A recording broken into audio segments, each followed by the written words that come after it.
I'm Rebecca Keppel for Thermweb here today, and I'm here with the new mixed media sheets, and I want to show you all the fun things you can do with them. So these are the iCraft mixed media sheets. These are the lightweight sheets. They are printable. You can tear them, you can cut them, you can die cut them, you can ink them, paint them, emboss them. We're going to foil them here. Look, you can tear them. You can just do so many things with them. They're incredibly versatile. If you do foil them, they end up acting like trim. You can stitch on them, you can adhere them. So I'm going to show you how to use the iCraft hot melt adhesive and apply foil to the mixed media sheets. So we're going to lay down our hot melt with the bumpy side onto the mixed media sheets, and then we're going to use some gold foil, my favorite iCraft deco foil, to foil the mixed media sheet. So I'm starting out with my lightweight sheets, and I have my laminator heating up. It's been heating up about 10 minutes now. I'm taking the bumpy side of the hot melt and I'm laying it onto the mixed media sheet. Then I'm going to take either the parchment paper that comes in the hot melt package or just a piece of typing paper or printer paper, fold it into a sandwich and put everything inside. I'm going to use that edge of the fold to run through my laminator so that nothing jams up. Once I take it out of my laminator and it's all been adhered, then I can remove the backing of the hot melt. That exposes the adhesive that you can then use to apply your foil. So I'm going to just peel off that backing there, and then I'm going to just take some of the iCraft gold deco foil and put it with the color side facing me onto the hot melt. I'm going to create my sandwich once again. This way I have a nice hard edge to run through the laminator, and I'm going to run that through the laminator as well. And it just takes a few minutes. Once it's all the way through the laminator, I'm going to take out my sandwich, and then I can remove the top of the foil. And you'll be left with, yay, a beautiful foiled piece of mixed media sheet that's almost like fabric. You can still tear it just like paper, so you can get that great distressed edge that you can see here. But you can also cut it with scissors. You could punch it. You could die cut it. You could send it through your trimmer to get nice straight edges. Once you have a strip like this, you can fold it, you can pleat it, you can sew on it. So I love the idea of machine sewing. So I take a strip of the foiled sheets and I'm just going to pleat it or fold it across my card panel. And then I'm going to send it through my sewing machine with just a regular straight stitch, and that adheres it to my card panel and just gives it a great look. I love that foiled pleated design. So much fun. So now I'm going to finish up my card. I made a little shaker window and I have my sentiment on a banner. I have Thermweb Zots on one end of that banner, and I'm going to tuck it into the window of my shaker. This way that end is adhered and the other end is not adhered. Just a little different. Usually I adhere both ends of a banner, but I just thought I would try something different for a change, and I really like the way that looks. So that's one way that you can use those mixed media adhesive sheets. But there are lots of other ways you can emboss them, die cut them, ink them, paint them, stamp on them, watercolor them, and that's what we're going to do for this card. This card, I used a lot of those techniques. So we're going to use the heavyweight sheets for this one. These are just thicker, but they're still, you can tear them, you can cut them, and I'm going to use some archival ink, Lawn Fawn stamps. I'm using the archival ink because I'm going to watercolor and I don't want the ink to smear or bleed. So I'm going to just stamp out all my images. I'm cleaning it with the Lawn Fawn stamp chamois there. So I'm getting the sunflower and the pot.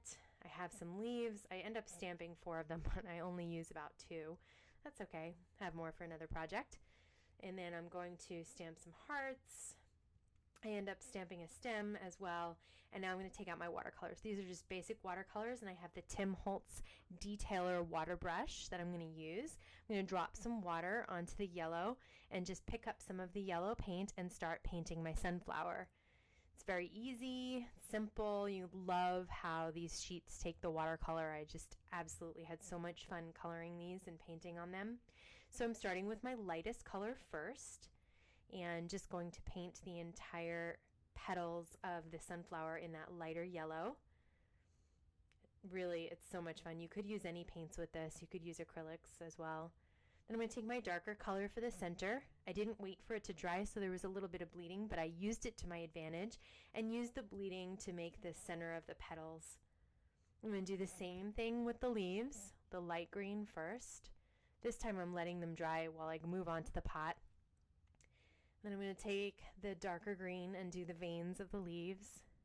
It blends really beautifully on this thicker sheet. And then we have the little hearts.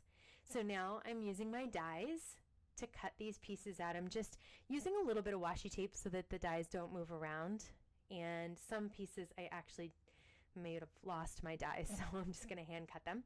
I'm also going to cut out a card panel, that little rectangle down there, and we're going to do something fun with that.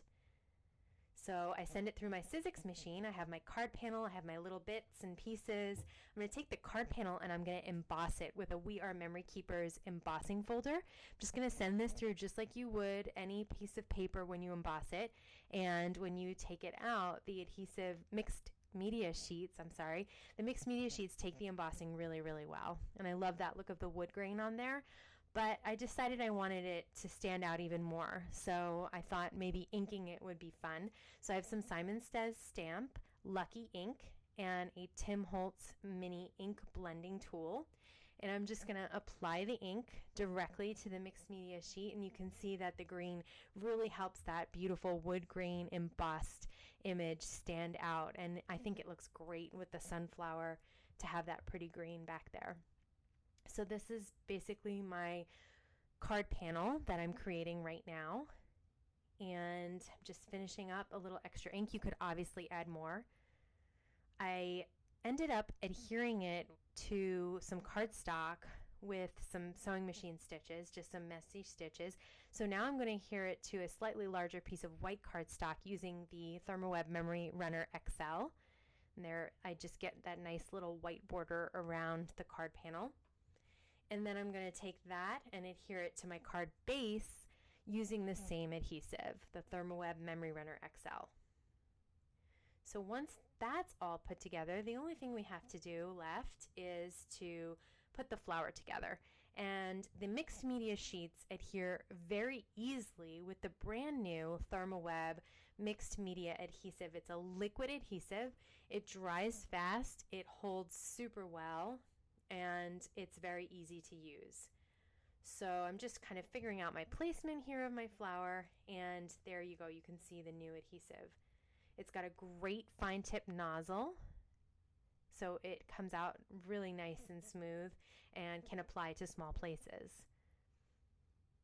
So once I get my pot down, you'll see exactly how fine tip the nozzle is and how smooth the adhesive comes out on that tiny little stem. I'm able to get out a nice line of adhesive, and I just decided to smooth it down with my finger just so I didn't have anything gooping out the sides. Now you can see when I go to adhere the flower, I do use a lot of adhesive. You probably don't need to use this much. I just tend to be nervous when I'm mailing cards that things are going to fall apart, but this adhesive is very strong. You can use it to adhere things to canvas, not just the fabric sheets, but also hard objects as well, paper and other things too. So I don't think there should be any problem if you don't use as much as I do. I just tend to be nervous about those things. And then I'm going to just adhere the leaves finally, and we'll have our card panel almost ready to go. And you can see here I've decided to go with 2 leaves. I do sort of play with the placement of a third, but then I end up not using it. I really like the way that this turns out because you have lots of texture between the embossing and the fabric nature of the mixed media sheets. It gives it a very homespun feel. Add some stitching to it, some inking, some watercoloring, and it's just a beautiful handmade card. So I decided not to put the sentiment on the front because I like the flower so much the way it was. So I used some VersaFine ink and the lawn fawn sentiment on the inside of the card instead. And it says, "Our friendship grows brighter each day," which I love. It's a great sentiment. So there you go. Those are the mixed media sheets. I hope you'll check them out, and thanks again for stopping by. See you soon.